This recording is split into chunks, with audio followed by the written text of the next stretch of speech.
Hey Alicia, thank you so much for joining. I've got Alicia here from Harper Collective today, who is an expert in PR. I can't say that because I'm Irish, but no, it's so great to have you and to get your expertise because, of course, once people have done their branding and done their website, then the next step is to really put themselves out there and, try to get featured in magazines or guest blogs or just do content to really boost their brand. So thank you for joining us. Thanks for having me. Yeah, no problem. So I might start off by just asking how you got started with your business and your brand and how you kind of got it off the ground. Yeah, so I guess it's kind of I could sort of go into the highlight reel version of it, but I'll give you the real life version because that's way more fun.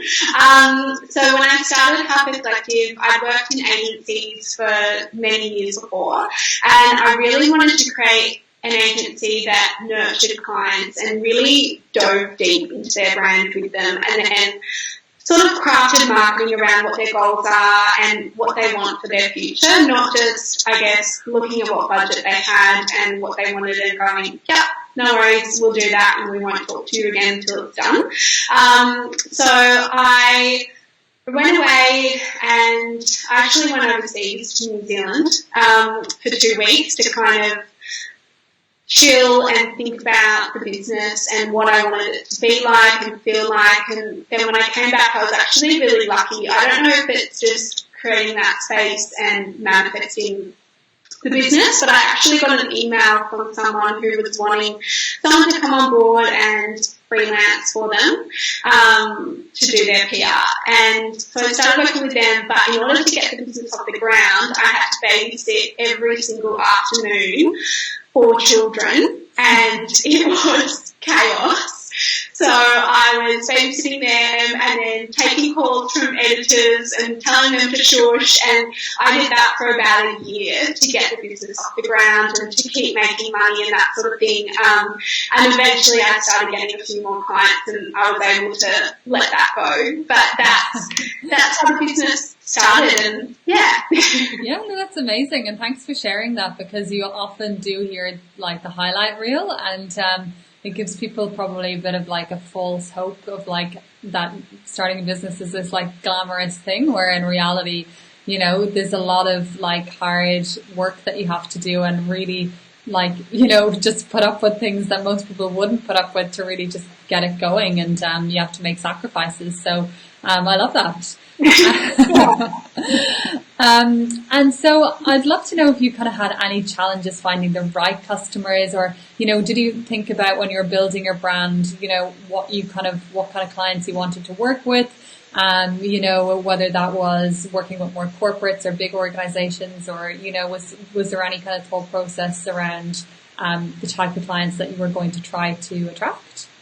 Yeah, I mean, I think at the beginning I was wearing so many hats and just trying to get the business up off the ground that I didn't really think too much about my dream client.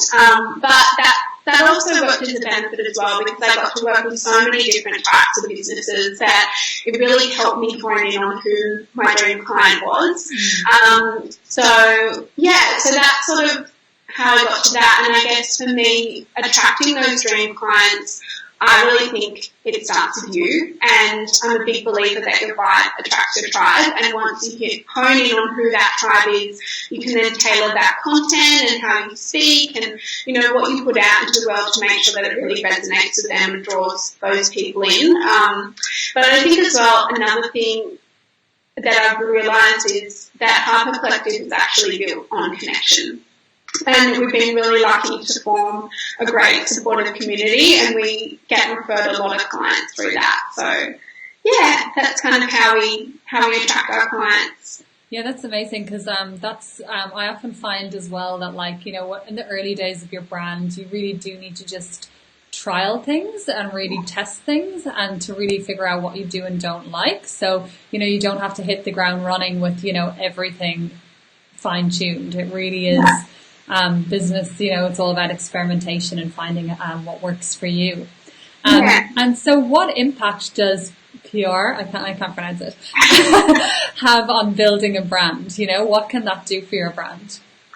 So PR, I find, really shapes how people see you and your brand.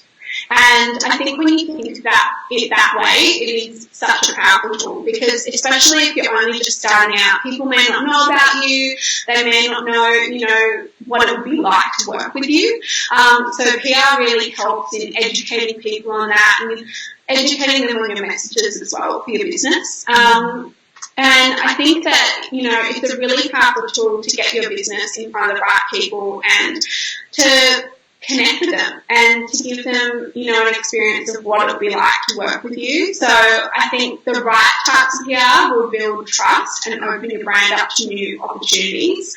And, if you've got the right story, this can really put your business on the map overnight. And that's such a positive impact to have on a business when they're just starting out.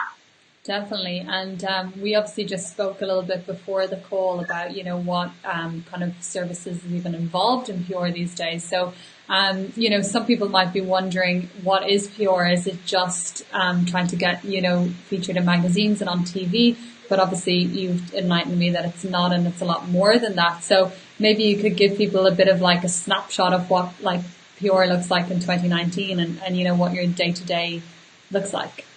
Yeah, so I think what we were saying before is like when I first started out, Instagram didn't exist, which is like the most wild thought. Like I actually think my first memory of Instagram is my dad had it before me, and he was like, look at this photo editing tool, how cool is this? And now it's wild because I work with it every single day.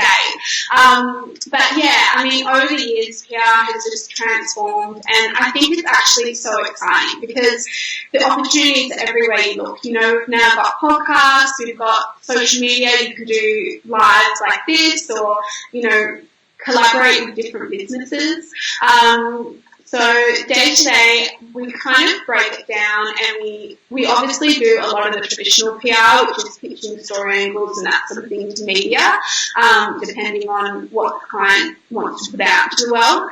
But we also look heavily into collaborations and aligning brands with, different sorts of opportunities. Like we're working with a artist at the moment who has florals in her artwork, and we actually look at collaborating with the leading florists within Australia to create like a limited edition piece of artwork that brings those two brands together. So it is really as creative as you want it to be.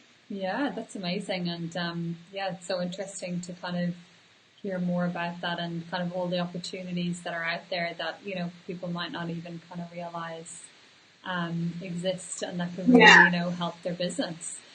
So what advice would you have to someone that's kind of, maybe had their business for a year or two, has never really tried any PR and wants to kind of take a stab at it themselves or do something to boost their PR? Do you have any advice or tips and tricks? Yeah, definitely. So my first piece of advice would be to hone in on where you want to be featured. So I guess we'll kind of focus on media for this one. So if you're wanting to be featured in media, who are the publications? Is it magazines? Is it online? Or is it podcast even? So write a list of the top places that you want to be featured, and then literally go, like if it's a magazine, go to the news agent, buy the magazine, read it, like gain an understanding of how they write, how they speak to their audience, who their audience is, and then see where you would fit within that, and making sure that your story really aligns with that. And then from there, once you've got that list together, it would be, I guess, to kind of look at your story angles and seeing where they would fit and then who is writing that piece. And then it moves on to kind of building those relationships with those people. So I guess, if you want to be interviewed on your favourite podcast or something like that, it would be to listen to their episodes to understand, do they even do interviews? And that sort of thing. And then it really is just building those relationships. So following them on social media, maybe sharing your favourite podcast episode, leaving them a review, and then once you feel like you've got a really strong story angle that would resonate with their audience, it's then putting together a pitch and sending it through. Perfect. Okay, thank you so much, and we'll speak to you soon. Thanks, Alicia.